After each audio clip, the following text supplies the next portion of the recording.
আল্লাহ রাব্বুল আলামিন বলেন ফাইদা কুদিয়াতিস সালাহ ফান্তাশিরু ফিল আরদ, তোমরা নামাজ শেষ করার পরে জমিনের মধ্যে ছড়ায় পড়ো। কি করবা জমিনে ছড়ায়া? ওয়াবতাগু মিন ফাদলিল্লাহ, আল্লাহর দেওয়া অনুগ্রহ থেকে অনুগ্রহ অন্বেষণ করো। বলেন তো আল্লাহর অনুগ্রহ হালালের মধ্যে নাকি হারামের মধ্যে? হালালের মধ্যেই আছে আল্লাহর অনুগ্রহ। এখানে উদ্দেশ্য হলো নামাজের পরে তোমরা হালাল উপার্জনের জন্য জমিনের মধ্যে ছড়ায় পড়ো, আর ওইখান থেকেই উপার্জন করো যেই জায়গায় আল্লাহ তাআলার অনুগ্রহ আছে। হারামের মধ্যে আল্লাহর অনুগ্রহ নেই, হালালের মধ্যে আল্লাহর অনুগ্রহ, হারামের মধ্যে আল্লাহর অনুগ্রহ নেই। এজন্য কেউ যদি হালাল উপার্জনের নিয়তে বের হয় তারটা ইবাদত। নবীজি বলেন কাসবুল হালালি ফরিদাতুম বাদাল ফরিদা, ফরজ ইবাদতের পরে অন্যতম ফরজ ইবাদত, অন্যতম ফরজ ইবাদত হলো হালাল উপার্জন করা। কিন্তু আফসোস আজকে হালাল উপার্জনের চিন্তা আমাদের মধ্যে নাই। আমরা চিন্তা করি যেই পাশ দিয়ে যা আসে কামাই নিতে পারি যত। আজকে হারাম উপার্জনটাকে আমরা সাধারণ মনে করি। অনেকে যাদের সুযোগ আছে ঘুষ খাওয়ার সুযোগ, মাথায় টুপি মুখে দাড়ি নামাজ পড়ে আইসাও ঘুষ খায়, আবার ঘুষ রে নাম বদলায়া খায়। আছে না নাই? ঘুষের কত নাম আছে জানেন? ঘুষের এক নাম হলো স্পিড মানি, মানে যেই টাকা দিলে কাম তাড়াতাড়ি হয়। ঘুষের আর এক নাম হলো চা খাওয়ার পয়সা। চা খাইতে কয় টাকা লাগে? এক কাপ চার দাম 10 টাকা, ভালো হোটেলে খাইলে নিলে 50 টাকা। কিন্তু ওরা যে কোন কাপে আর কি চা খায় আল্লাহ জানে। যেটা কম খায় ওইটারে বলে এক কাপ চার দাম 1000 টাকা। কয় চা পানের কিছু টাকা দিলেন না? বিভিন্ন জায়গায় মানুষের সাহায্যের জন্য বিভিন্ন জায়গায় সরকার কিছু লোকরে নিয়োগ দিয়ে রাখছে আমার আপনার উপকারের জন্য, কাজ করার জন্য। মনে করেন ইউনিয়ন পরিষদে আছে, ভূমি অফিসে আছে, প্রত্যেক জায়গায় আছে না লোক নিয়োগ দেওয়া। সরকার তাকে মাস শেষে বেতন দেয় না? এ বেতনটা দেয় কোথার থেকে? জনগণের ট্যাক্স থেকেই তাকে দেওয়া হয়। তার মানে আমি আপনি ওই সমস্ত অফিসে গিয়ে তারা যে আমাদের উপকার করে তা না, বরং আমাদের উপকার করার কারণে আমরা তাদেরকে টাকা দেই, ফিস দেই। টাকাটা সরাসরি তার হাতে যায় না, গভর্নমেন্টের মাধ্যমে তার কাছে যায়। কিন্তু আফসোস ওইসব চেয়ারে যারা বসছিল পাবলিকের খেদমত করার লাগা, পাবলিকের খেদমত করার জন্য, কিন্তু উল্টা পাবলিকের যাইয়ে তাকে খেদমত করা লাগে। আপনি যদি বলেন আমার এই কাগজটা দরকার, দেখবেন ও 3 ঘন্টায় খুঁজে পায় নাই। টেবিলের তল দিয়ে একখান ধরাই দিবেন, দেখবেন 3 মিনিটও লাগবে না, বের হয়ে চলে আসছে। এটা এক ধরনের জুলুম। ঘুষ তো আছে, হক নষ্ট, জুলুম। সেজন্য এই ধরনের কাজ কাম করা যাবে না। চা খাওয়ার নামে ঘুষ নেওয়া যাবে না। আবার যদি কেউ ইচ্ছা কইরা ঘুষ প্রদান করে সেও অপরাধী। আর রাশি ওয়াল মুরতাশি ওয়ার রায়শ, ঘুষ দাতা, ঘুষ গ্রহীতা আর মধ্যস্থতাকারী উভয়ে সমান অপরাধী। আমাদেরও অভ্যাস খারাপ। আমরা গিয়া বলি ভাই কাজটা কইরা দেন, চা পানের টাকা দিমুনে। আরে ওইটা তো কাজটা করাই তোর দায়িত্ব। আপনি আগে গিয়ে কেন চা পানের কথা বলেন? তার মানে আপনিও অপরাধী, ও অপরাধী। আবার যদি কেউ মধ্য থেকে মধ্যস্থতা কইরা দেয়, ও সমান অপরাধী। এজন্য সাবধান, এই ধরনের খারাপ কাজের মধ্যে আমরা যাব না। এগুলো খুব খারাপ কাজ। এজন্য উপার্জন হতে হবে হালাল, সাথে সাথে খাবারটাও হতে হবে হালাল। এখন কেউ যদি হারাম উপার্জন করে, হারাম খায়, বড় বড় কয়েকটা ক্ষতি হয়। 1 নাম্বার ক্ষতি, যে হারাম খায়, হারাম উপার্জন করে, আল্লাহ রব্বুল আলামিন তার দোয়া কবুল করে না। দোয়া কবুলের যত সময় আছে, যত স্থান আছে, হারাম খোরের কোন দোয়া কবুল হয় না। ও বাইতুল্লাহর গেলাফ ধরে যদি ঝুলে থাকে তাও ওর দোয়া কবুল হবে না। নবীজি সাল্লাল্লাহু আলাইহি ওয়াসাল্লাম একজনের ব্যাপারে উপমা দিচ্ছেন। একটা লোক বহু পথ সফর করে আসলো, তার উস্কো খুস্কো চুল, তার ক্লান্তির ছাপ। সে আল্লাহর কাছে কায় কোনা বাক্যে দোয়া করতেছে, কায় কোনা বাক্যে একাগ্রতার সাথে আল্লাহর কাছে দোয়া করতেছে। নবীজিকে আল্লাহ তাআলা ওই ব্যক্তির হালত বুঝায় দিলেন। সাহাবায়ে কেরাম মনে করতেছে, আহারে এই ব্যক্তি যেমনে কাকতি মিনতির সাথে দোয়া করতেছে, আল্লাহ তাআলা এই ব্যক্তির দোয়া ফিরায় দিতে পারেন না। নবী বললেন, ওই ব্যক্তির দোয়া কেমনে কবুল হবে? যার দেহটা হারাম খাবার দিয়ে গঠিত, যার গায়ের পোশাকটা হারাম টাকায় কেনা, এর দোয়া আল্লাহ কেমনে কবুল করবে? তাহলে যে হারাম খায়, হারাম উপার্জন করে, 1 নাম্বার ক্ষতি, তার দোয়া কবুল হয় না। মানুষের টাকা মেরে হজ করলেও হজ কবুল হয় না, দোয়া কবুলের স্থানগুলোয় গেলেও দোয়া কবুল হয় না। 2 নাম্বার ক্ষতি, নবীজি বলেন, লা ইয়াদখুলুল জান্নাতা জাসাদুন গুযিয়া বিল হারাম, হারাম বক্ষণকারীর শরীর জান্নাতে প্রবেশ করবে না। একটু খেয়াল করেন, হারামের 1 নাম্বার ক্ষতি, দোয়া কবুল হয় না। 2 নাম্বার ক্ষতি, জান্নাতে যাওয়া যাবে না। 3 নাম্বার ক্ষতি, যে হারাম খায় আল্লাহ তাআলা তার ইবাদত কবুল করে না। আমি যে আয়াতখানা আপনাদের খিদমতে তিলাওয়াত করেছি, আল্লাহ সুবহানাহু ওয়া তাআলা ওই আয়াতের মধ্যে মুমিন নারী পুরুষ এরা যদি আমলে সালেহ করে, ভালো কাজ করে, তাহলে আল্লাহ তাআলা তাদের কি পুরস্কার দিবেন, কয় ধরনের পুরস্কার দিবেন আল্লাহ তাআলা জানিয়ে দিয়েছেন। আল্লাহ সুবহানাহু ওয়া তাআলা বলেন, মান আমিলা সালিহাম মিন যাকারিন আও উনসা ওয়া হুয়া মুমিন ফালানুহয়িন্নাহু হায়াতান তাইয়্যিবা ওয়া লানাজজিয়ান্নাহুম আজরাহুম বিআহসানি মা কানু ইয়ামালুন। আল্লাহ রাব্বুল আলামিন বলেন, মান আমিলা সালিহাম মিন যাকারিন আও উনসা ওয়া হুয়া মুমিন, যখন কেউ আমলে সালেহ করে, পুরুষ অথবা নারী, ঈমান অবস্থায়, সোজা কথা হলো মুমিন নারী অথবা পুরুষ যেই হোক, যখন আমলে সালেহ করে, মুমিন নর নারীর এই আমলে সালেহের প্রতিদান আল্লাহ তাআলা 2 ধরনের দেন। 1 ধরনের পুরস্কার আল্লাহ তাআলা দেন দুনিয়ায়, আর 1 ধরনের পুরস্কার আল্লাহ তাআলা দিবেন আখিরাতে। একটা জিনিস আমাদের মনে রাখতে হবে, দুনিয়াতে কোনো মানুষ যদি ভালো কাজ করে, নেকের কাজ করে, ওই ভালো কাজের পূর্ণ প্রতিদান তাকে দুনিয়ায় দেওয়া হয় না। অনুরূপ ভাবে দুনিয়াতে কেউ যদি কোনো পাপের কাজ করে, গুনাহ করে, তাহলেও তাকে তার গুনার পূর্ণ প্রতিদান এই দুনিয়ায় দেওয়া হয় না। কর্মের প্রতিদানের কিছু অংশ হয়তো দুনিয়াতে দেওয়া হয়, কিন্তু পূর্ণ প্রতিদান দেওয়া হবে আখিরাতে। কোন সময় বলেন তো? আল্লাহ রাব্বুল আলামিন কোরআনুল কারীমের মধ্যে বলেন, ওয়া ইন্নামা তুওয়াফাউনা উজুরাকুম ইয়াওমাল কিয়ামাহ ফামান যুহজিহা আনিন নার ওয়া উদখিলাল জান্নাতা ফাকাদ ফাজ। আল্লাহ তাআলা বলেন, কিয়ামতের দিন মানুষকে তার কর্মের পূর্ণ প্রতিদান দেওয়া হবে। সেদিন যাকে আগুন থেকে বাঁচানো হবে, জান্নাতে প্রবেশ করানো হবে, আল্লাহ তাআলা বলেন ফাকাদ ফাজ। যে কথাটা বোঝানোর জন্য বললাম যে মানুষের কর্মের পূর্ণ প্রতিদান দেওয়া হবে আখিরাতে। দুনিয়াতে জালেমেরও জুলুমের প্রতিদান পরিপূর্ণ দেওয়া যাবে না, দেওয়া হয় না। দুনিয়াতে ভালো মানুষ, সৎকর্মশীল ব্যক্তির সৎকর্মের পূর্ণ প্রতিদানও দুনিয়াতে দেওয়া হয় না।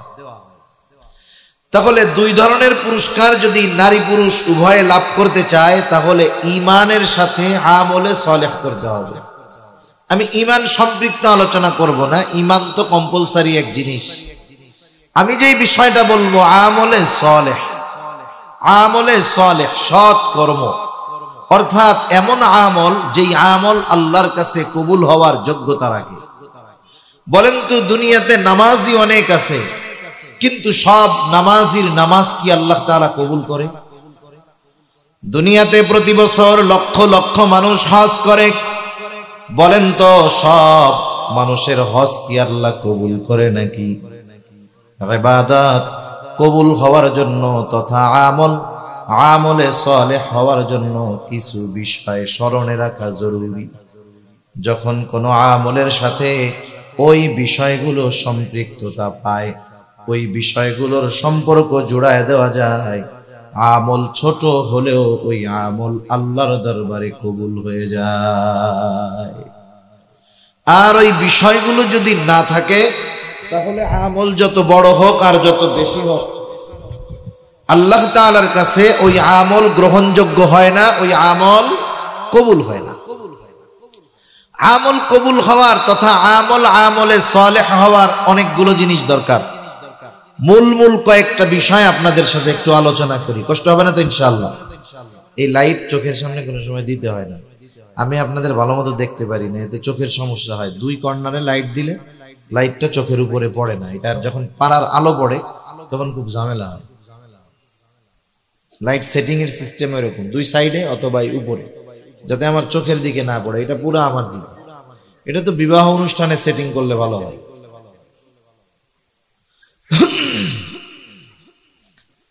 কারণ বিবাহ অনুষ্ঠানে সবার নজর থাকে বর আর কনের দিকে। মাহফিলে তো বিষয়টা হবে না যে শুধু আপনারা আমারে দেখবেন, আমারে তো আপনাদের দেখতে মন চায়, কিন্তু ওইটার আলো যখন আমার চোখে পড়তেছে, আমার এমনিই চোখে সমস্যা, আরো ঝামেলা মনে হইতেছে, আমার কাছে বিরক্তি লাগতেছে আর কি। তা অল্প কয়েকটা বিষয় আপনাদের খেদমতে আলোচনা করব, যেই বিষয়গুলো অতি জরুরি আমল কবুল হওয়ার জন্য। এক নাম্বার, আমল কবুল হওয়ার জন্য যেই জিনিসটা দরকার সেটার নাম হলো ইখলাস। নিয়তের বিশুদ্ধতা, আল্লাহ তাআলার সন্তুষ্টি উদ্দেশ্য হতে হবে যে কোনো ইবাদতে। ইবাদত করার আগে আমার লক্ষ্যবস্তু ঠিক করতে হবে। আমি যেই ইবাদতটা করতেছি, এই ইবাদত কার জন্য করতেছি, কি জন্য করতেছি। যদি আমার আপনার ইবাদত শুধুমাত্র কেবলমাত্র একমাত্র আল্লাহ তাআলার সন্তুষ্টির জন্য না হয়, ওই ইবাদত যত বেশি হোক না কেন, যত বড় হোক না কেন, ওই ইবাদত জান্নাতে যাওয়ার কারণ তো হবেই না। বরং আল্লাহর জন্য যদি ইবাদত না করা হয়, ওই ইবাদত জাহান্নামে যাওয়ার কারণ হয়ে যায়। হযরত আবু হুরায়রা রাদিয়াল্লাহু তাআলা আনহু থেকে বর্ণিত হাদিস, নবীজি সাল্লাল্লাহু আলাইহি ওয়াসাল্লাম বলেন, কিয়ামতের দিন আল্লাহ তাআলা সর্বপ্রথম তিন শ্রেণীর মানুষকে হিসাবের জন্য ডাকবে। এক নাম্বার, আল্লাহ তাআলা একজন শহীদকে ডাকবে। শহীদ, রক্তাক্ত অবস্থায় শহীদ আল্লাহ তাআলার সামনে হাজির হয়ে যাবে। আল্লাহ তাআলা জিজ্ঞাসা করবে, ও গোলাম, তোমার এই অবস্থা কেন? আল্লাহ রাব্বুল আলামিনের এই প্রশ্নের জবাবে লোকটা বলবে, আল্লাহ, আপনার দ্বীন আপনার জমিনে প্রতিষ্ঠা করার জন্য জীবন দিয়ে দিয়েছি। আল্লাহ তাআলা বলবেন, যুদ্ধ করেছো, জীবন দিয়েছো, বুঝলাম, উদ্দেশ্য কি ছিল? বলবে, আল্লাহ, আপনার সন্তুষ্টির জন্যই যুদ্ধটা করেছি। বলেন তো, আল্লাহ তাআলা আমার আপনার মনের খবর জানেন কি জানেন না? আমার আপনার অন্তরে কি আছে দুনিয়ার কেউ জানে না, কিন্তু আল্লাহ তাআলা জানেন। আল্লাহ বলবে, না গোলাম, তুমি মিথ্যা বলতেছো, আমি আল্লাহ তোমার অন্তরের খবর জানি। তুমি যুদ্ধ করেছো যাতে করে মানুষ তোমার বীরত্বের প্রশংসা করে, তোমাকে বীর বলে, বাহাদুর বলে। বান্দা, যেই উদ্দেশ্যে তুমি যুদ্ধ করছো, দুনিয়ায় তুমি তা পেয়ে গেছো, কারণ দুনিয়ার মানুষ তোমার বীরত্বের প্রশংসা করেছে, তোমাকে বীর বাহাদুর বলেছে। সুতরাং যে উদ্দেশ্যে যুদ্ধ করছো, দুনিয়ায় তুমি তা পেয়ে গেছো। আজকে আমি আল্লাহর তরফ থেকে তোমার জন্য কিছু নাই, তুমি চলে যাও, তোমার ঠিকানা হলো জাহান্নাম।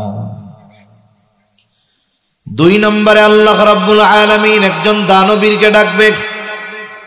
আল্লাহ তাআলা জিজ্ঞাসা করবে, বান্দা, আমি আল্লাহ তোমাকে অনেক সম্পদ দিয়েছিলাম, সম্পদ কি করছো?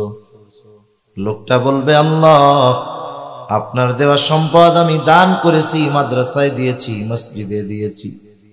অসহায় যে, তাকে জীবন পরিচালনার জন্য খরচ দিয়েছি, ঘর নাই তাকে ঘর বানায় দিছি, যার রাস্তা নাই তারে রাস্তা বানায় দিছি।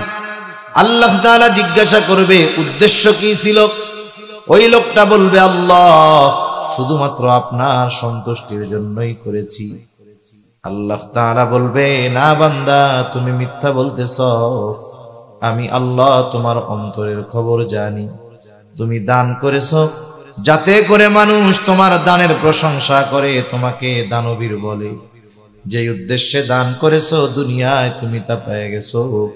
দুনিয়ার মানুষ তোমাকে দানবীর বলেছে, তোমার দানের প্রশংসা করেছে। সুতরাং আজকে আমি আল্লাহর তরফ থেকে তোমার জন্য কিছু নাই, তুমি চলে যাও, তোমার ঠিকানা হলো জাহান্নাম। 3 নম্বরে আল্লাহ তাআলা একজন আলেমকে ডাকবে, কারিকে ডাকবে। আল্লাহ তাআলা জিজ্ঞাসা করবে, ও বান্দা, তুমি কেন ইলম অর্জন করছো? লোকটা বলবে, আল্লাহ, আমি আপনার সন্তুষ্টির জন্য ইলম অর্জন করেছি, কোরআন শিখেছি। আল্লাহ তাআলা বলবে, না বান্দা, তুমি মিথ্যা বলতেছো।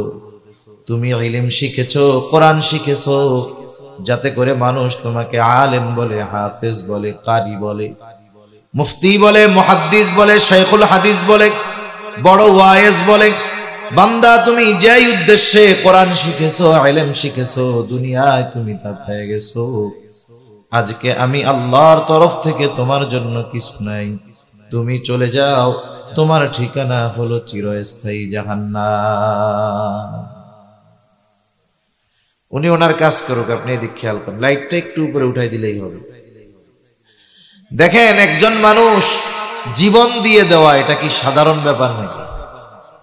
ছোটখাটো ব্যাপার জীবন দেওয়া? আল্লাহর রাস্তায় জীবন দিছে, যুদ্ধ করতে করতে নিজের জীবন দিয়ে দিছে।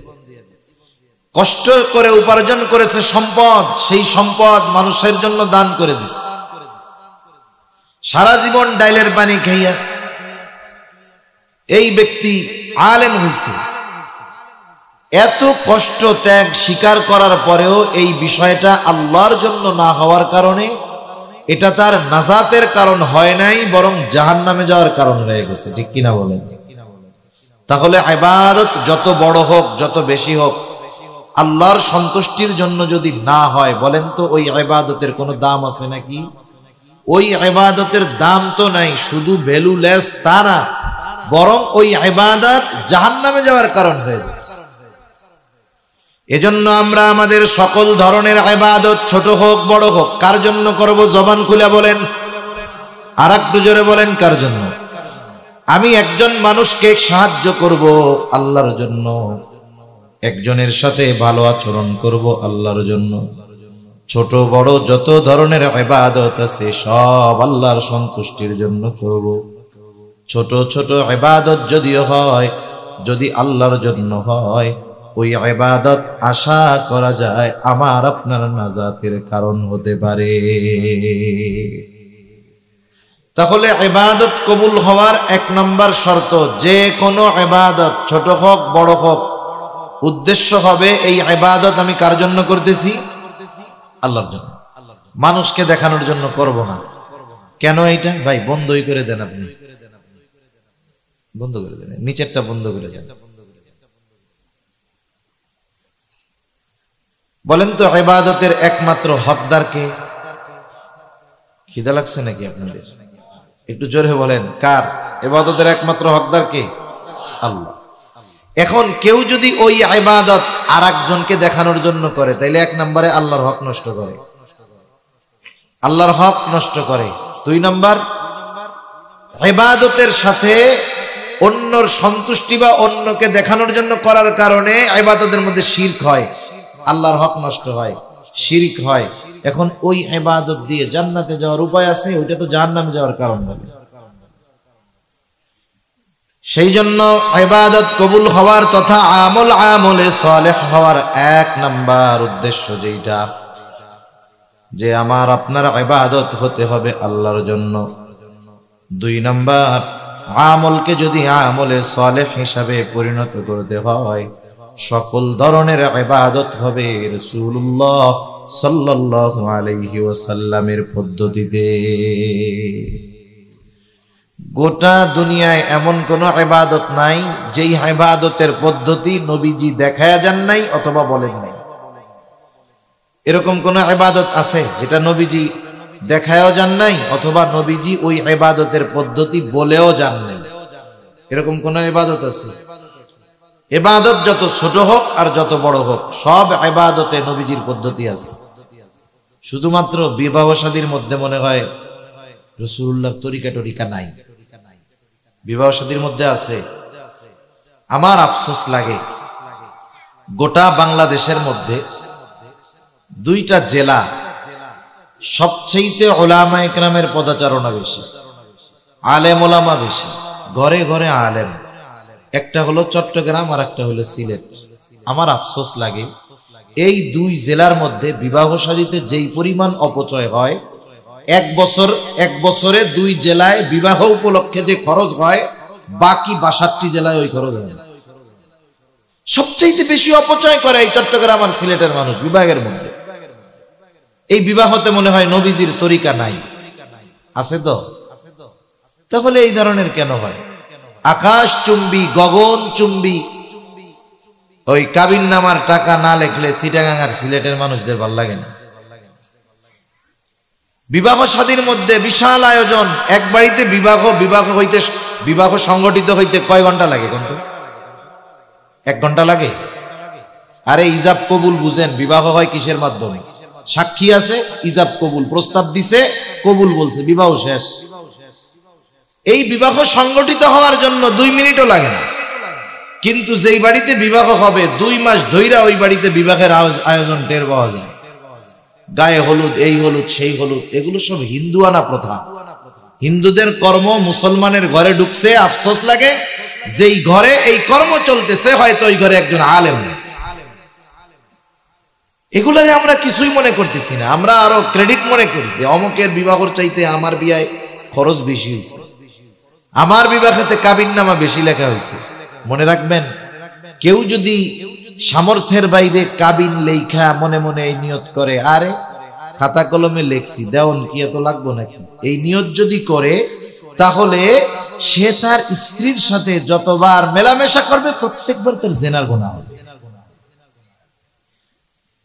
অথচ রাসূলুল্লাহ সাল্লাল্লাহু আলাইহি ওয়াসাল্লাম বিবাহের কত সুন্দর পদ্ধতি বলে দিছে আমাদের। বিবাহে বেশি খরচ হওয়া ক্রেডিট না। আমরা তো দেখি কোটি টাকার কাবিনও 1 বছরও টিকে না, ঠিক কিনা বলেন? আবার আমাদের অনেক মুরব্বী আছে, কাবিন নামা অল্প কয় টাকা। যুগের পর যুগ স্বামী স্ত্রীর মোহাব্বত, এনাদের বয়স যত বাড়ে মনে হয় মোহাব্বত আরো তত বাড়ে, ঠিক না? আর এখনকার জামানায় আগেই চিন্তা করে মেয়ের বাপ যে ভাবসাব দুনিয়া, 50 লাখের কমে যদি কাবিন লেখি কোন সময় আমার মেয়েরে ছেড়ে দেয় তা ঠিক আছে। যদি কাবিনটা 50 লাখ লেখি, যদি সাইডাও দেয়, কমপক্ষে মামলা দামলা কইরা 1 কোটি টাকা উসুল করা যাবে। নিয়তি তো খারাপ, মাগার সংসারে শান্তি আসবে কোত্থেকে? এখন খরচ হয় বেশি, তবে বরকত নাই। অথচ নবী কি বলেন? ইন্না আ'যামান নিকাহি বারাকাহ আইসারুহা মাউনাহ। নবীজি বলেন, যেই বিবাহের মধ্যে খরচ কম সেই বিবাহের মধ্যে বরকত বেশি। এজন্য আপনারা আস্তে আস্তে ওই ট্র্যাডিশন থেকে ফিরে আসেন, সুন্নাতের দিকে আসেন, ইনশাআল্লাহ আল্লাহ বরকত দিবে। কারণ বিবাহ বিচ্ছেদ যেই কয়েকটা জেলায় বেশি হয়, এর মধ্যে চট্টগ্রাম জেলা একটা। এই কাজটা যেন না হয়।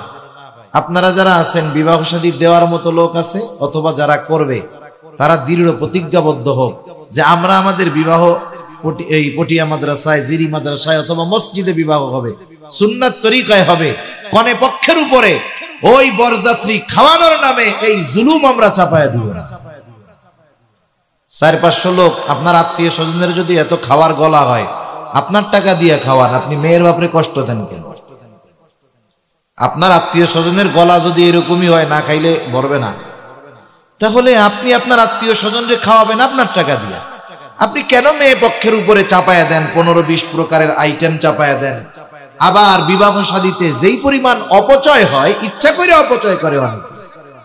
তাহলে বলেন তো, এই ধরনের বিবাহের মধ্যে বরকত থাকবে? শান্তি থাকবে? কত রকমের অনইসলামিক কাজ হইতেছে। এজন্য বিবাহ এটাও একটা ইবাদত।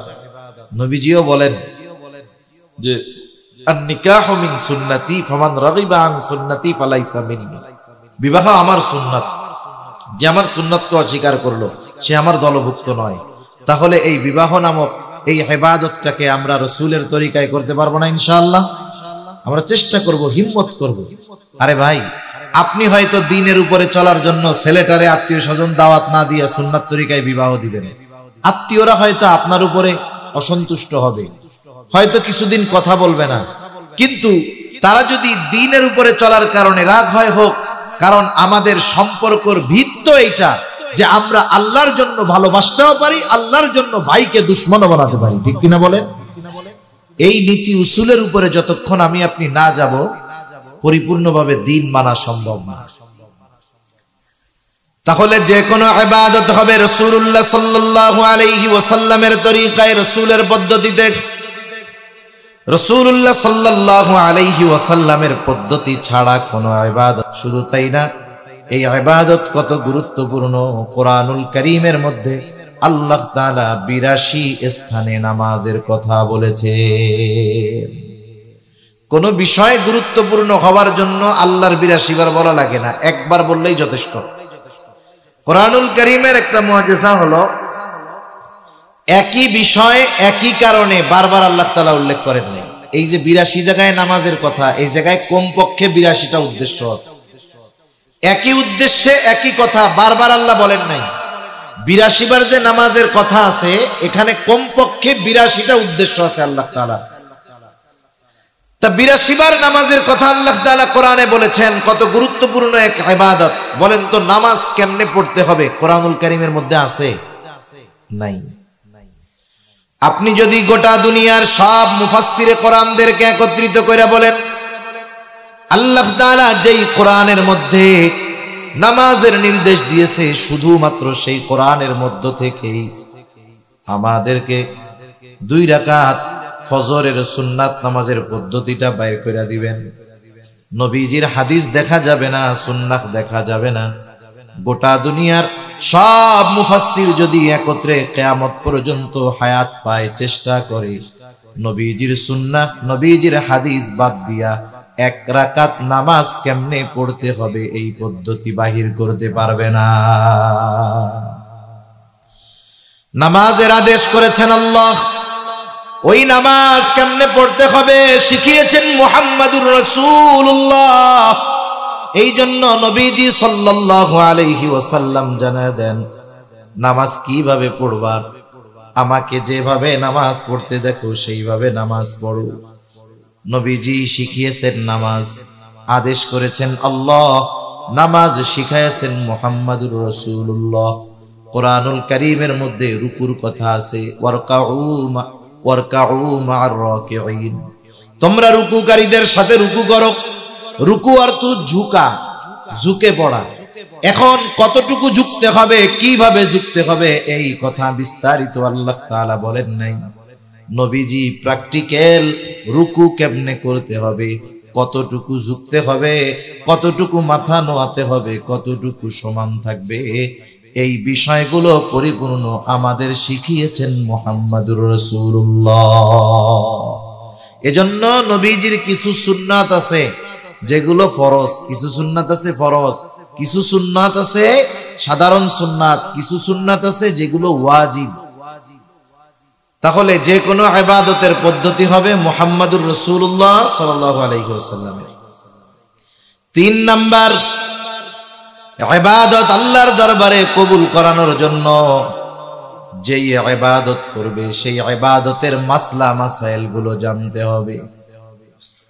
রাসূল আকরাম সাল্লাল্লাহু আলাইহি ওয়াসাল্লাম এই জন্য জানায় দেন, তালাবুল ইলমি ফরিদাতুন আলা কুল্লি মুসলিম, দ্বীন ইলম শিক্ষা করা প্রত্যেক মুসলমান নরনারীর উপরে ফরজ। এখন একজন নামাজ পড়বে, সে যদি নামাজের মাসলা মাসাইল গুলো না জানে, তাহলে তার নামাজ হলো কি হলো না, নামাজ ভেঙে গেল কি গেল না, সে নিজেও জানতে পারবে না। কথা বুঝতেছেন? মাথা জাগাইতেছেন, কিন্তু আমার নজর বলতেছে আপনাদের খেয়াল কথার দিকে নেই। এটা বোঝা যায়, এখানে যারা বসে কথা বলতে, এরা লাখ মানুষও যদি, লক্ষ মানুষ যদি সামনে থাকে, এমনিই বোঝা যায় যে মানুষের খেয়াল আছে কিনা, তাকায় থাকলেই তো হবে না, কিন্তু খেয়াল যে নাই এটা আমি এমনি বুঝতে পারছি। তাহলে যেই ইবাদত করতে হবে সেই ইবাদতের মাসালাগুলো জানতে হবে। এখন নামাজের যেই মাসালাগুলো আছে, কোন নামাজি যদি মাসালাগুলো পরিপূর্ণ না জানে, নামাজের ফরজ কোনগুলো, ওয়াজিব কোনগুলো, নামাজ ভাঙ্গে কিসে, ওযু ভাঙ্গে কিসে, এই কারণগুলো যদি না জানে, তাহলে দেখা যাবে যে অনেক সময় সে নামাজ পড়তেছে কিন্তু তার নামাজ হয়নি। এখন নামাজ পড়ার ক্ষেত্রে নামাজের ফরজ আছে বাহিরে ভিতরে 13 ফরজ, জানা আছে আপনাদের? বাড়ি কই আপনাদের? চট্টগ্রাম না? আপনারা কি মাথা জায়গায় কথা কন নাকি? আল্লাহ জবান দিছে? তাকবীর দেন তো একটা, নারায়ে তাকবীর। অবস্থা কি আপনাদের? নারায়ে তাকবীর। সামনের লোকগুলা যে কি হয়েছে বুঝতেছি না, না শীতে ডাউন হয়ে গেছে? তাকবীর দেন, নারায়ে তাকবীর। আর একটু জোরে, নারায়ে তাকবীর। মাশাআল্লাহ। নামাজের বাহিরে ভিতরে 13 ফরজ। বলেন তো, যদি কোনো ফরজ ছুটে যায় তাহলে কি নামাজ থাকে না যায়? নামাজ থাকে। এখন মনে করেন একজন নামাজি নামাজে দাঁড়াইছে, 13 ফরজ তার জানা নাই। এখন নামাজ ছুটে গেল না নামাজ আছে, ও কি জানতে পারবে? পারবে না। ফরজ ছুটে গেলে নামাজ হয় না, ফরজ ছুটে গেলে সাউ সিজদা দিলে কাজ হয় না। নামাজের ওয়াজিব আছে 14টা। ওয়াজিব যদি ছুটে যায় তাহলে সাহু সিজদা দেওয়া লাগে। আল্লাহর বান্দা যদি নামাজের ওয়াজিব গুলো না জানে, তাইলে সাহু সিজদা কেমনে দিবে? সে টেরও পাবে না, তার নামাজও হবে না। নামাজ সম্পৃক্ত মাসালাগুলো জানাও ফরজ। নামাজ হওয়ার জন্য পবিত্রতা দরকার, ওযু দরকার। যদি নাপাক থাকে গোসল করার দরকার। ওযুর ফরজ আছে না, গোসলেরও ফরজ আছে। এখন যদি সে গোসলের ফরজগুলা না জানে, আদায় যদি না করে, বলেন তো সে পবিত্র হবে নাকি? সে যদি পবিত্র না হয়, বাইতুল্লাহ গিয়াও যদি নামাজ পড়ে, নামাজ কবুল হবে নাকি? ওযু ভাঙ্গার কারণ আছে, ওযুর ফরজ আছে। সে যদি ওযুর ফরজগুলো না জানে, তাহলে তার ওযু হবে না। ওযু যদি না হয়, নামাজ হবে না। আবার দেখেন, ওযু ভাঙ্গার কিছু কারণ আছে। ওযু ভাঙ্গার 7টা কারণ। সে যদি না জানে কোন কারণগুলোয় ওযু ভেঙে যায়, তাহলে দেখা যাবে কোন সময় তার ওযু ভাঙছে, ওযু ভাঙ্গার কারণে নামাজ হয় নাই, সে নিজেও টের পাবে না। তাহলে যেই ইবাদত করবে সেই ইবাদতের মাসালাগুলো তার কি করতে হবে? জানতে হবে। এগুলো ফরজ জানা। এজন্য নবী বলেন, দ্বীনি ইলম শিক্ষা করা প্রত্যেক মুসলমান নরনারীর উপরে ফরজ। হজ করবে, হজের কিছু ফরজ আছে, হজের ওয়াজিব আছে। সে যদি ফরজ বাদ দিয়া সুন্দর মতো হজ করে এসে নামের আগে হাজি সাহেব লাগায়, নামের আগে হাজি সাহেব হবে, পাবলিক হাজি ডাকবে ঠিক, কিন্তু হজ তো আল্লাহর কাছে কবুল হবে না। সেজন্য দ্বীনি ইলম শিখার দরকার। এখন কোথায় শিখবো? আমাদের দেশে সাধারণত 3 ভাবে দ্বীনি ইলম শেখে। কয় ভাবে? 1 নাম্বার মাদ্রাসায়। এই জন্য আমাদের আগামী প্রজন্ম যারা আছে, ছোট ছোট বাচ্চা যারা আছে, বড় মানুষদের তো মাদ্রাসায় ভর্তি হওয়া সম্ভব না। ছোট ছোট বাচ্চাদের আগে আমরা দ্বীনি ইলম শিখাবো। মনে রাখবেন, জরুরতে দ্বীন শিক্ষা দেওয়া এটা প্রত্যেক অভিভাবকের উপরে ওই সন্তানের হক।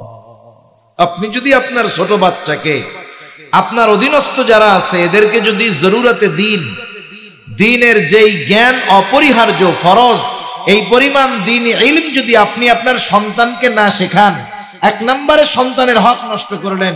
2 নম্বরে ওই সন্তান যদি বদ্দিন হয়, কিয়ামতের দিন ওই সন্তান আপনার জান্নাতে যাওয়ার বাধা হয়ে দাঁড়ায়। এজন্য আমরা শুধু সন্তানদেরকে দুনিয়াবি লাইনে বড় করার চেষ্টা করি। ডাক্তার, ইঞ্জিনিয়ার, টাকার মেশিন আর এটিএম বুথ বানাইতে চাই। পটিয়ার মানুষ তো সব ব্যাংকের মালিক, পটিয়ার মানুষরা চিন্তা করে আমাগো এলাকায় তো সব ব্যাংকের মালিক, সবগুলোই তো আমাদের এলাকার, তাইলে আমরা আমাদের সন্তানগুলাকেও মানুষ এটিএম বুথ বানায় ফেলবো, টাকার মেশিন বানায় ফেলবো। এ কাজ করেন না। আপনি আগে তাকে দিন শিখান, নাইলে যে কি ক্ষতি হবে এই দুনিয়ায় থাকতেই আপনি টের পাওয়া শুরু করবেন। সেজন্য আমরা আমাদের আগামী প্রজন্ম যারা আছে, ছোট বাচ্চা, এদেরকে মাদ্রাসায় দিব। জরুরতে দিন শেখার পরে, নুরানি মাদ্রাসায় 3, 4, 5 পড়ার পরে, এরপরে যদি মনে হয় যে না আলেম বানাবেন বানান, এরপরে যদি মনে হয় না এখন তো সে দিন সম্পর্কে জানে, আমি মরলে আমার জানাজাটা পড়াইতে পারবে, ইমামতি করতে পারবে, শরীয়তের হারাম হালাল বেঁচে চলতে পারবে, এবার আপনি তাকে জেনারেল লাইনে দেন, ও দুনিয়াবি লাইনে বড় শিক্ষিত হবে, ডাক্তার হবে, ইঞ্জিনিয়ার হবে, তবে সে ডাকাত হবে না। ঠিক কিনা বলেন? ইঞ্জিনিয়ার হইয়া রডের বদলে বাঁশ দিবে না, আর ডাক্তার হয়ে ওই কসাইদের মতো ছোট্ট একটা বাচ্চা খাতনা করাবে, একেও অ্যানেস্থেসিয়া দিয়া এরা মেরে ফেলছে, এরকম ডাকাত হবে না, কারণ তার মধ্যে দ্বীনের বুঝ আছে। আরবিতে একটা প্রবাদ আছে, কুল্লু শাইইন ইয়ারজিউ ইলা আসলিহি, প্রত্যেকটা জিনিস তার মূলের দিকে ফিরে আসে। দেখেন না, একটা মানুষ যখন শিশুকালে ছোট থাকে একেবারে, সে নিজে কিছু বলতে পারে না, নিজে খাইতে পারে না, বাথরুমে গিয়ে বাথরুম করতে পারে না, নিজে গোসল করতে পারে না। দেখেন একটা সময় যখন সে আস্তে আস্তে বার্ধক্যে উপনীত হয়, ওই শিশুকালের অবস্থা তার আবার ফিরে আসে, বিছানায় প্রস্রাব পায়খানা করে, সে নিজে খাইতে পারে না, খাওয়ায়া দিতে হয়।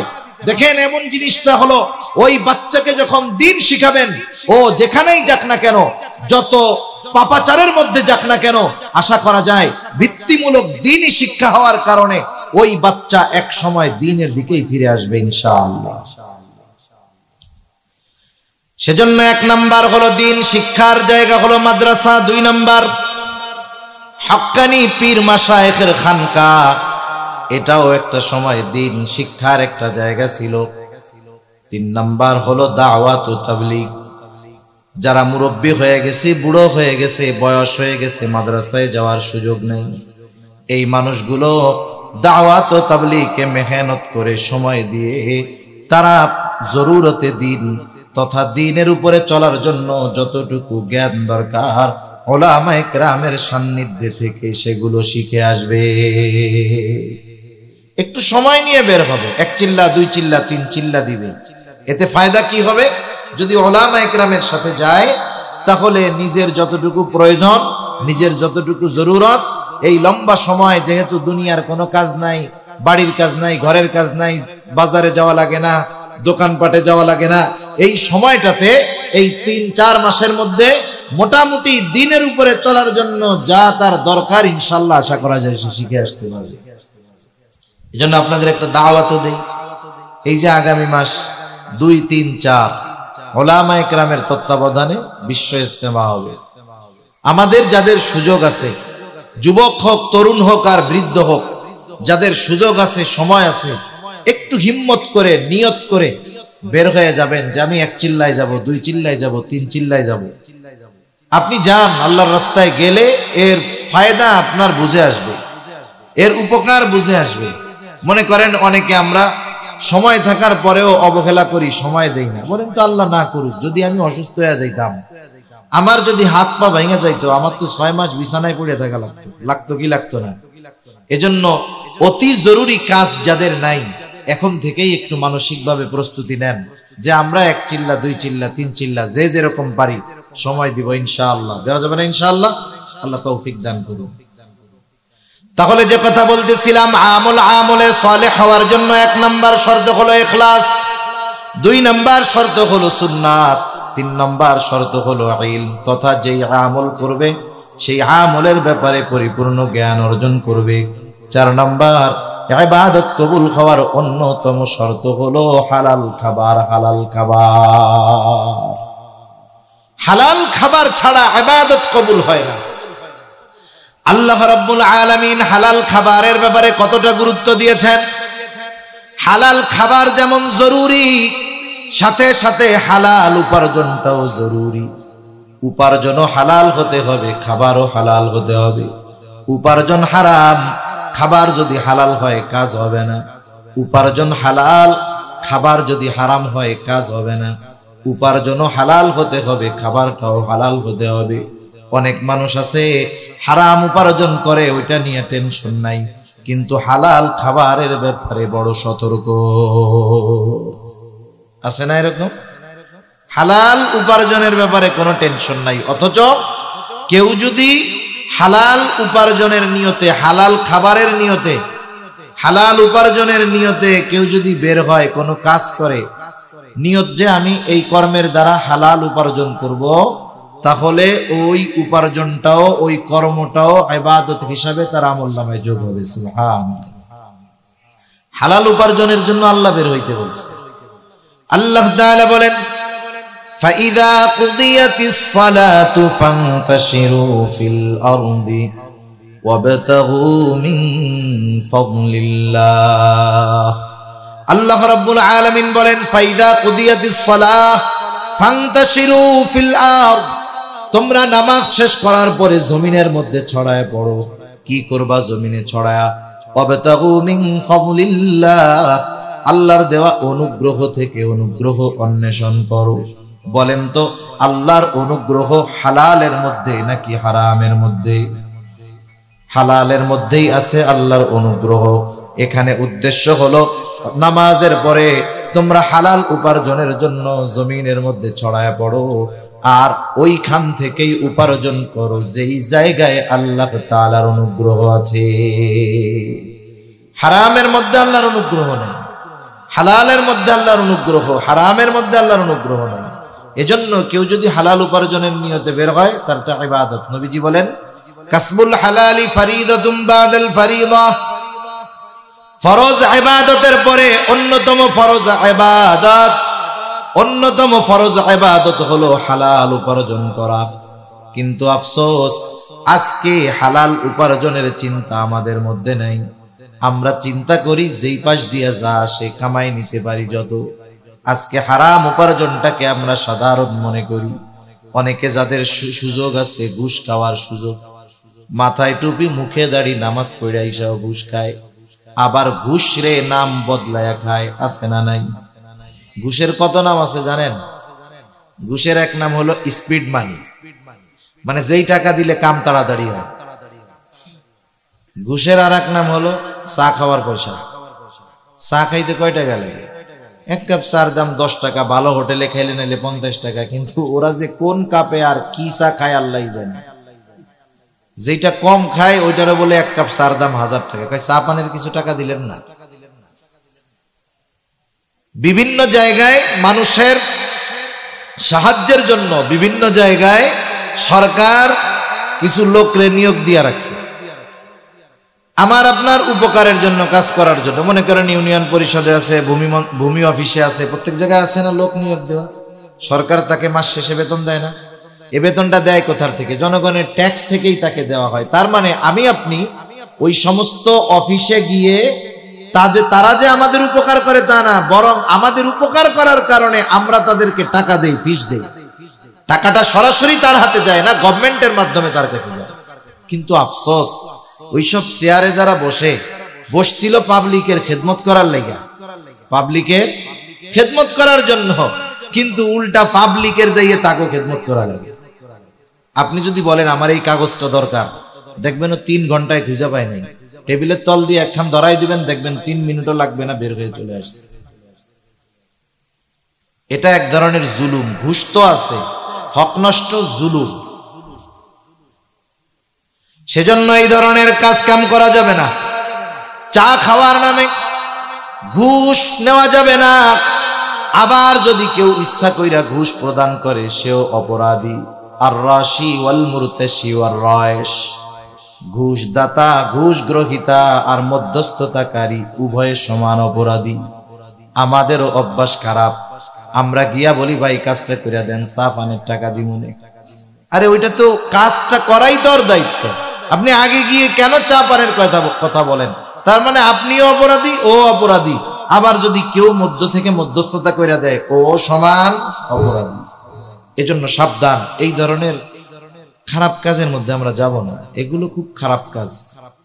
উপার্জনটা করতে হবে হালাল। মানুষ উপার্জন যা হোক এটার দিকে নজর দেয় না, খাবার হালাল কিনা এটার দিকে খুব দেখে। মনে করেন একজন লোক এরকম স্পিড মানি দিয়া পকেট ভরে ফেলছে। স্পিড মানি মানে ঘুষের টাকা তার পকেটে ভরা। এখন বাজারে আসছে, নামাজ কালামও আবার পড়ে। মাঝে মধ্যে আমরা ওই যে অনলাইনে দেখি যে ভাইরাল হইছে, নামাজি ব্যক্তি টুপি মাথায় দিয়ে খাইতেছে ঘুষ টুস। এখন ও যদি ঘুষ খায়, বলেন তো এটা তো নিঃসন্দেহে হারাম, তাই না? নিঃসন্দেহে হারাম না, নাকি সন্দেহ আছে আবার আপনাদের? ঘুষ যে হারাম কোনো সন্দেহ আছে? এখন একজন যদি হারাম রে হারাম মনে করে খায়, বড় গুনাহ হইল ঠিক, কিন্তু বেঈমান হইল না। কিন্তু ওই বেটা যদি এই ঘুষটাকে নিজের জন্য বৈধ মনে করে খায়, ও যে বেঈমান কোনো সন্দেহ নাই।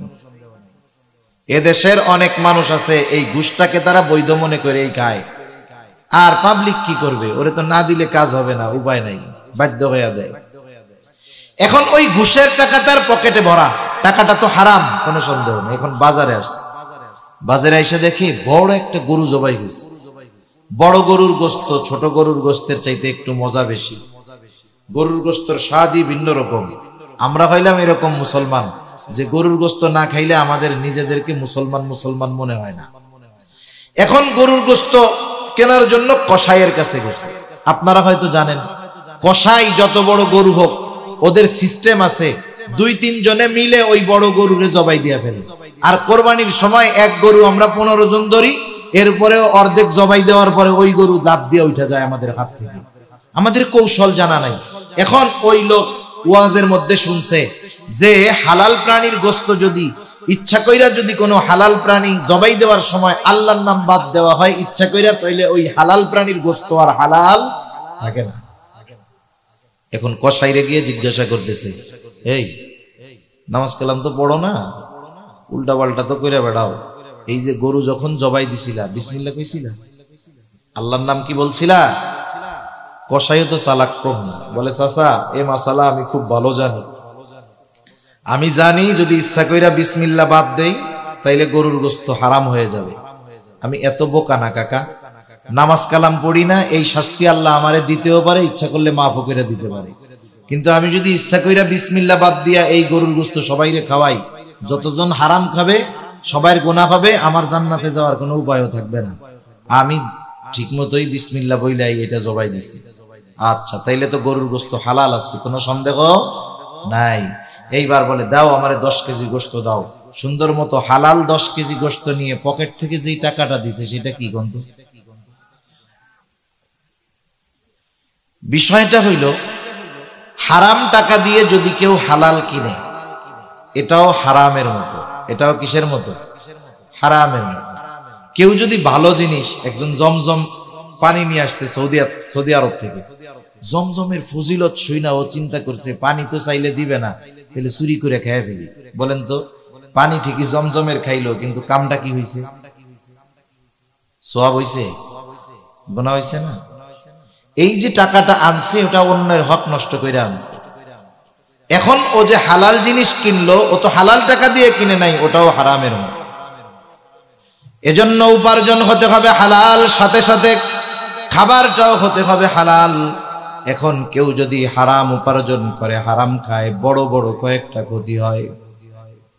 1 নাম্বার ক্ষতি, যে হারাম খায়, হারাম উপার্জন করে, আল্লাহ রব্বুল আলামিন তার দোয়া কবুল করে না। দোয়া কবুলের যত সময় আছে, যত স্থান আছে, হারাম খোরের কোনো দোয়া কবুল হয় না। ও বাইতুল্লাহর গেলাফ ধরে যদি ঝুলে থাকে তাও ওর দোয়া কবুল হবে না। নবীজি সাল্লাল্লাহু আলাইহি ওয়াসাল্লাম একজনের ব্যাপারে উপমা দিচ্ছেন। একটা লোক বহু পথ সফর করে আসলো, তার উস্কো খুস্কো চুল, তার ক্লান্তির ছাপ, সে আল্লাহর কাছে কায়কোনা বাক্যে দোয়া করতেছে, কায়কোনা বাক্যে একাগ্রতার সাথে আল্লাহর কাছে দোয়া করতেছে। নবীজিকে আল্লাহ তাআলা ওই ব্যক্তির হালত বুঝায় দিলেন। সাহাবায়ে কেরাম মনে করতেছে, আহারে এই ব্যক্তি যেমনে কাকতি মিনতির সাথে দোয়া করতেছে, আল্লাহ তাআলা এই ব্যক্তির দোয়া ফিরায় দিতে পারেন না। নবী বললেন, ওই ব্যক্তির দোয়া কেমনে কবুল হবে? যার দেহটা হারাম খাবার দিয়ে গঠিত, যার গায়ের পোশাকটা হারাম টাকায় কেনা, এর দোয়া আল্লাহ কেমনে কবুল করবে? তাহলে যে হারাম খায়, হারাম উপার্জন করে, 1 নাম্বার ক্ষতি, তার দোয়া কবুল হয় না। মানুষের টাকা মেরে হজ করলেও হজ কবুল হয় না, দোয়া কবুলের স্থানগুলোয় গেলেও দোয়া কবুল হয় না। 2 নাম্বার ক্ষতি, নবীজি বলেন, লা ইয়াদখুলুল জান্নাতা জাসাদুন গুযিয়া বিল হারাম, হারাম বক্ষণকারীর শরীর জান্নাতে প্রবেশ করবে না। একটু খেয়াল করেন, হারামের 1 নাম্বার ক্ষতি, দোয়া কবুল হয় না।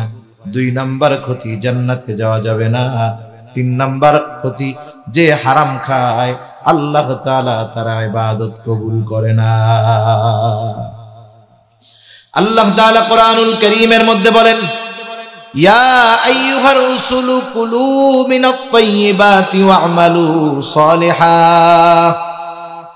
আল্লাহ তাআলা বলেন, সব রাসূলগণের উপরে আল্লাহ তাআলার নির্দেশ, ও রাসূলগণ, কুলু মিনাত তাইয়্যিবাত, আপনারা পবিত্র খান তথা হালাল খান। এরপরে আল্লাহ তাআলা বলেন, ওয়া'মালু সালিহা, আর আমলে সালেহ করেন।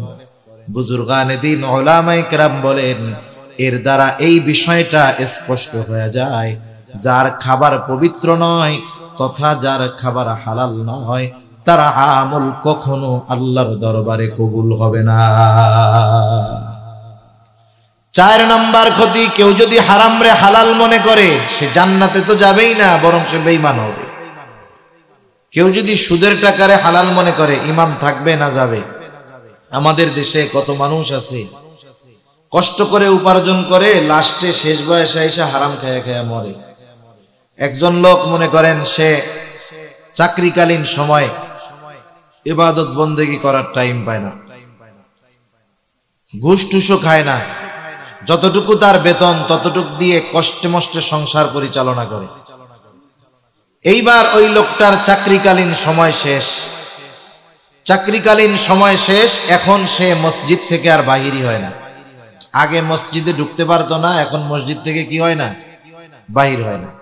এখন একজন তারে জিজ্ঞাসা করতেছে, কি ব্যাপার চাচা, আগে তো নামাজ কালাম পড়তেন না, এখন তো দেখি মসজিদ থেকে বাইরে হন না। কয়, আগে তো উপার্জনের টেনশনে, পরিবার চালাবো কেমনে এই চিন্তায় নামাজ পড়ার টাইম পাইতাম না। তা কি বলেন, আগে তো চাকরি ছিল, এখন তো চাকরি নাই। বলে, আলহামদুলিল্লাহ, আগের চেয়ে আরো ভালো আছে। কেমনে ভালো আছে? বলেন, চাকরি শেষ হয়েছে, 80 লাখ টাকা পাইছি। কত পাইছি? 80 লাখ টাকা পাইছি। এই 80 লক্ষ টাকা একসাথে ব্যাংকের মধ্যে ফিক্সড ডিপোজিট করে জমায় রাখছি। এখন মাসে মাসে 50,000-এর উপরে ওই জায়গা থেকে পাই। আলহামদুলিল্লাহ, ভালো চলতেছে। এখন কম তো, এই যে ফিক্সড ডিপোজিটে রাখা মাসে মাসে যে টাকায় ডিম পাড়ে আর খায়, এই টাকা হালাল না হারাম? সুস্পষ্ট সুদের টাকা, খাইতেছে সুদের টাকা, বলতেছে আলহামদুলিল্লাহ। কেউ মনে করেন মদ খাবে, মদ খাওয়া হারাম। কেউ যদি মদ খায় সে বেঈমান হবে না, কিন্তু বড় এক গুনাহ করলো। কিন্তু কেউ যদি একটু ঠাট্টা মস্কারি করতে যায়, কয় বিসমিল্লাহ কইয়া মদ খায়, ও সাথে সাথে বেঈমান হয়ে যাবে, কোনো সন্দেহ নেই। খাইতেছে সুদের টাকা, বলে আলহামদুলিল্লাহ। এই যে ওইটাকে হালাল মনে করতেছে, বৈধ মনে করতেছে, হারামকে হালাল মনে করার কারণে সে ঈমান হারা হয়ে যাইতেছে। ঠিক কিনা বলেন? এজন্য আমরা যেই বিষয়গুলো আলোচনা করতেছিলাম, আল্লাহ তাআলা বললেন, ইমানদার নারী হোক আর পুরুষ হোক, সে যদি আমলে সালেহ করে, কয় ধরনের পুরস্কার? জোরে বলেন। ইমানদার নারী হোক আর পুরুষ হোক, আমলটা যদি আল্লাহর দরবারে কবুল হতে হয়, কিছু শর্ত আছে। 1 নাম্বার, অন্যতম শর্ত হলো ইবাদতটা হবে আল্লাহর সন্তুষ্টির জন্য। 2 নাম্বার, ইবাদতটা হবে রাসূলুল্লাহ সাল্লাল্লাহু আলাইহি ওয়াসাল্লামের পদ্ধতিতে। 3 নাম্বার, ওই ইবাদত, সে যেই ইবাদত করবে সেই ইবাদতের সকল মাসলা মাসাইল জানা থাকতে হবে। 4 নাম্বার, তার উপার্জন এবং খাবার উভয়টাই হালাল হতে হবে। এই বিষয়গুলো ঠিক থাকার পরে যখন মুমিন কোন ইবাদত করবে, ওই ইবাদত যত ছোট হোক না কেন, তার ওই ইবাদত যিনি কবুল করবেন তিনি কে? ইবাদত যদি কবুল হয়, 2 ধরনের পুরস্কার আমি শেষ করে দিব। 2 ধরনের পুরস্কার। 1 নাম্বার, আল্লাহ তাআলা বলেন, ফালানুহইয়ান্নাহু হায়াতান তাইয়্যিবা। 1 নাম্বার হলো ওই মুমিন নারী অথবা পুরুষকে দুনিয়ায় পবিত্র জিন্দেগি দান করা হবে, পবিত্র হায়াত তাকে দেওয়া হবে। ফালানুহইয়ান্নাহু হায়াতান তাইয়্যিবা, তাকে হায়াতে তৈয়বা দেওয়া হবে। আমরা অনেক সময় দোয়া করি না, আল্লাহ আপনি আমাদের হায়াতে তৈয়বা দেন, অমককে হায়াতে তৈয়বা দেন। হায়াতে তৈয়বা মানে কি? মুফাসসিরিনে কেরাম যে কয়েকটা অর্থ করেন, এর সমষ্টিগত অর্থটা এরকম আসে যে সচ্ছলতার সাথে অমুখাপেক্ষী ইবাদত গুজার, ইবাদত করার সাথে তার গোটা হায়াত অতিবাহিত হবে। তার মানে সে দুনিয়ার জগতে ইবাদতের মজা পাবে, দুনিয়ার জগতে অমুখাপেক্ষী থাকবে। আল্লাহ তাআলা তাকে হালাল ভাবে সুখ, স্বাচ্ছন্দ্য, শান্তি প্রদান করবে। এ দুনিয়াতে তার যতটুকু প্রয়োজন ওইটুকুর ব্যবস্থা আল্লাহ তাআলা করবে। সুবহানাল্লাহ। এখন বলেন, আমার যদি কারো কাছে হাত পাতা না লাগে, দুনিয়ায় যতটুকু প্রয়োজন ততটুকুর ব্যবস্থা যদি হয়ে যায়, ইবাদতে যদি আমি মজা পাই, গুনার থেকে যদি বাঁচতে পারি, তাইলে এর মতো সুন্দর হায়াত, এর মতো সুন্দর জীবন অতিবাহিত করা আর কিছু কি হইতে পারে? আল্লাহ তাআলা বলেন, হায়াতে তাইয়্যিবা, উত্তম জিন্দেগি আমি তাকে দান করব। এক ধরনের পুরস্কার। দ্বিতীয় ধরনের পুরস্কার আল্লাহ তাআলা দিবেন আখিরাতে। আমি শুরুতেই বলেছি, আল্লাহ ওই ইবাদতের তুলনায় অনেক অনেক গুণ বেশি উত্তম প্রতিদান আমি আল্লাহ তাআলা তাকে দিব। সুবহানাল্লাহ। তাহলে আমরা যেই ইবাদত করি দুনিয়ায়, ওই ইবাদতের চাইতে বহুগুণ বেশি উত্তম প্রতিদান আল্লাহ তাআলা আমাদেরকে আখিরাতে দিবেন। এজন্য সম্মানিত সুধী, আমরা হারাম থেকে বাঁচবো, ইবাদত গুলো ছোট হোক, আল্লাহর দরবারে যেন কবুল হয়, এই বিষয়গুলোর ব্যাপারে ঠিক থাকবো।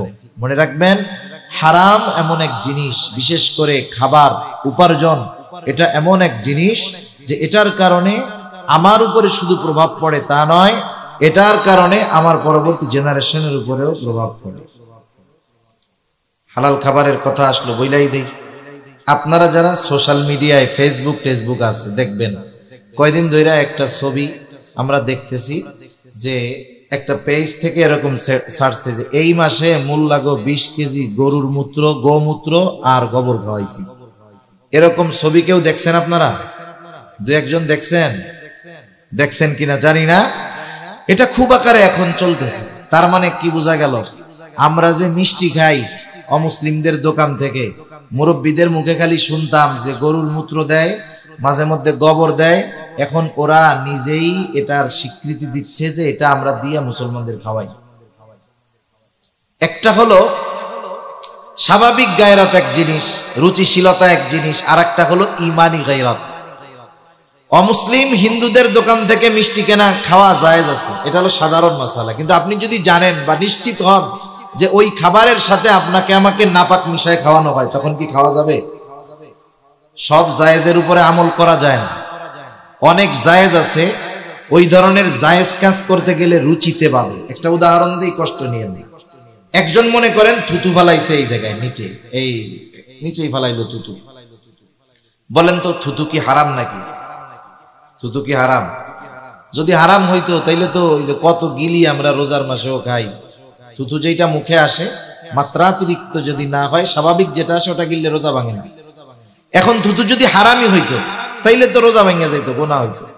এখন থুতু একজন নিচে ফেলছে, এখন কেউ যদি ওই থুতু আবার জিহ্বা দিয়া চাইটা খাইয়া উঠায়, এটা হারাম হবে না, ওটা তো জায়েজ আছে। ওটা তো খাবার হারাম না, ওটা তো জায়েজ, খাইলে তো গুনাহ হবে না।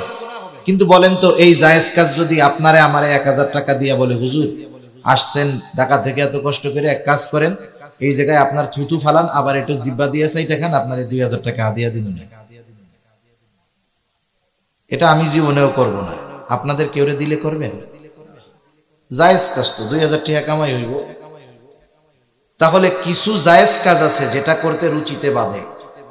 এটা আমি আমার কথা বলতেছি, আমি অনেক আগের থেকে চেষ্টা করি অমুসলিমদের দোকান থেকে, বিশেষ করে যেগুলো তারা নিজেরা বানায়, নিজেদের প্রস্তুতকৃত খাবার, মিষ্টান্ন, এইসব, এটা থেকে বেঁচে থাকার জন্য। আমার ওই রকম রুচিতে আসে না। কিন্তু যখন এইটা দেখলাম, এখন তো দেখলাম এটা ইমানি গায়রাতের বিষয় হয়ে দাঁড়িয়েছে। এজন্য খাবারের ক্ষেত্রে আমরা চেষ্টা করব যে পবিত্র এই খাবারগুলো খাওয়ার। খাবারের প্রভাব আছে, খাবারের কি আছে? প্রভাব আছে। আমার আলোচনা শেষ, দুই একটা কথা বলতেছি। দেখেন, ইসলামী শরীয়তে অনেক ধরনের প্রাণী, অনেক ধরনের খাবার আমাদেরকে খাইতে নিষেধ করা হয়েছে। একটা উদাহরণ দেই, আমরা খাই গরু। বলেন তো, গরু তৃণভোজী পশু, গরু তৃণভোজী পশু, ওই শাক সবজি, লতা পাতা, খড়, এইগুলা খায়। ইসলামী শরীয়তে শুকরকে হারাম করা হয়েছে। আপনারা কি শুকর দেখছেন? শুকর খুব ভালো জায়গা থাকে না? ও খায় কি দেখছেন? কি করে? ও যেই জায়গা দিয়ে যায় 3 কিলোমিটার ধরে কি গন্ধ, অবস্থাটা ও নোংরা থাকে, অপরিষ্কার থাকে, অপরিচ্ছন্ন থাকে। এটা হলো স্বাভাবিক যুক্তির কথা। এই যে এই ধরনের প্রাণীগুলো ওরা যা খায়, ওরা যেভাবে চলে, ওইগুলো খাওয়া মানুষের রুচিতেই এমনি মানা করে যে ধুর ওগুলো কি খাওয়া যায় নাকি, কি অবস্থা। কিন্তু ইসলাম তো আগের থেকেই হারাম করছে। সাথে সাথে চিকিৎসা বিজ্ঞান বলে যারা শুকরের গোশত খায়, এর দ্বারা শুকরের গোশতের মাধ্যমে এক ধরনের কৃমি আছে, কৃমি, ওগুলো দেহের মধ্যে উৎপন্ন হয় এবং ওইটা থেকে মানুষের বড় বড় রোগ হইতে পারে, ক্যান্সার হতে পারে, মৃত্যুর কারণ হতে পারে। এজন্য ইসলাম খানা দানার ব্যাপারেও, খাবারের ব্যাপারেও যথেষ্ট সতর্কতা অবলম্বন করছে। ইসলাম কোন জিনিস কাঁচা খাইতে বলে নাই, রান্না করে সিদ্ধ করে খাইতে বলছে। কত সুন্দর সিস্টেম। এজন্য খাবারের প্রভাব মানুষের উপরে পড়ে। এটা খাবারের হোক আর উপার্জনের হোক। যেমন যারা হারাম উপার্জন করে, দেখবেন হারাম উপার্জন করে, সুদ খায়, ঘুষ খায়, যারা সুদ ঘুষ খেয়ে অভ্যস্ত, দেখবেন তাদের হৃদয় কঠোর হয়ে যায়। মানুষ বিপদে পড়লেও সুদখোর ঘুষখোর মানুষকে সাহায্য করে না, ওরা শুধু অর্থ চিনে। এই জন্য উপার্জন হারাম হলেও ওর একটা প্রভাব পড়ে, খাবার হারাম হলেও ওর একটা প্রভাব পড়ে। উপার্জন হালাল যারা করে, কষ্ট হলেও দেখবেন তাদের এই হালাল খাবারের একটা প্রভাব আছে। আবার খাবার যারা হালাল খায়, খাবার যত নরমাল হোক, এই খাবারেরও একটা প্রভাব আছে। ঠিক কিনা বলেন? যারা আবেদ, হালাল খায়, তারা ইবাদতের মজা পায়। হালাল খাবারের প্রভাব তার চেহারার মধ্যে পাওয়া যায়। আর যেগুলো হারাম খায়, হারাম উপার্জন করে, ওর গায়ের চামড়া যত সাদা হোক না কেন, ওর চেহারার মধ্যে ওই যে একটা কর্কশতা, হারামের যে একটা প্রভাব, এটা তার চেহারার মধ্যে বিস্তার লাভ করে। সেজন্য আমরা আমাদের আমলগুলোকে আমলে সলেহ হিসাবে পরিণত করার জন্য যে কাজগুলো করার দরকার আমরা করব তো ইনশাআল্লাহ। সর্বোপরি কথা, হারাম খাবো না, হারাম উপার্জন করব না, অন্যরটা মেরে খাবো না, তাহলে কিয়ামতের দিন আল্লাহ তাআলার কাছে ধরা পড়তে হবে। আল্লাহ সুবহানাহু ওয়া তাআলা আমাদের সকলের ছোট বড় আমলগুলোকে আমলে সলেহ হিসাবে আল্লাহ তাআলার কাছে কবুল হওয়ার জন্য যেই যোগ্যতাগুলো অর্জন করার দরকার, আল্লাহ সুবহানাহু ওয়া তাআলা সেই যোগ্যতাগুলো আমাদের অর্জন করার তৌফিক দান করুন। সকলে বলি আমিন। ওয়া আখিরু দাওয়ানা আনিল হামদুলিল্লাহি রাব্বিল আলামিন। আসসালামু আলাইকুম ওয়া রাহমাতুল্লাহি ওয়া বারাকাতুহু।